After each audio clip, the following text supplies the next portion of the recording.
Uh, one of the big shifts, and I didn't see this until this last divorce, is that I'm not looking for anybody to save me anymore.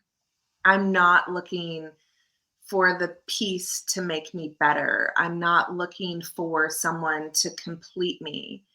I've really understood that I'm complete. I'm fucking awesome. And I bring a lot to the table, and that I'm worthy of the life and the relationship that I want to experience.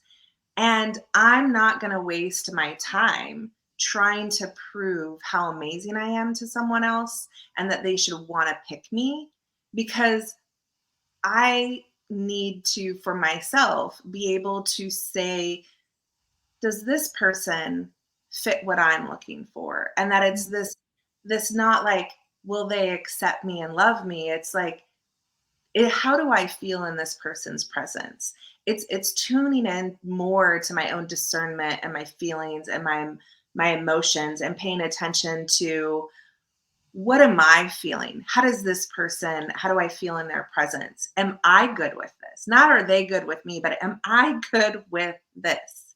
Do I like this? And that was the huge thing for me, is from my first marriage, I really did lose a lot of myself. I compromised a lot of who I was.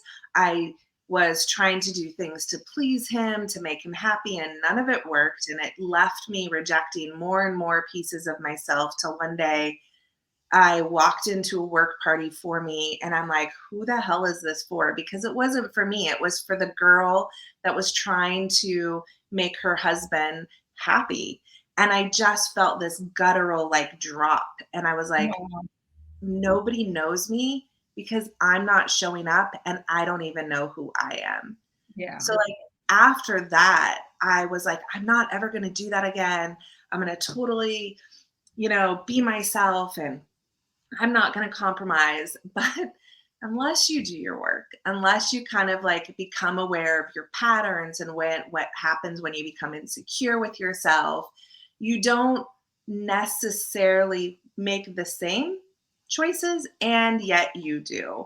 Because it was like, okay, I'm listening to the music I love more. It's like I'm doing this more.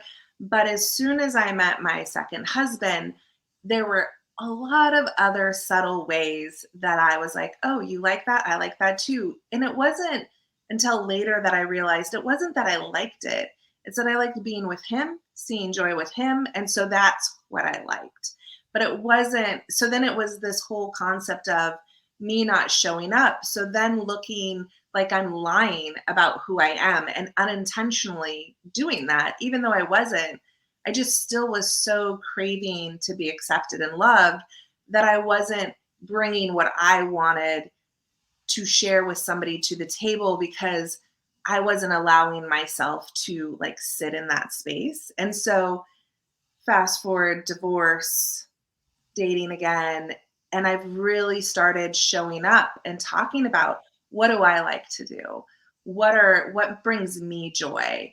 What am I open to? And really having those conversations where I show up, and it's just not like, oh, you like that, I like that too.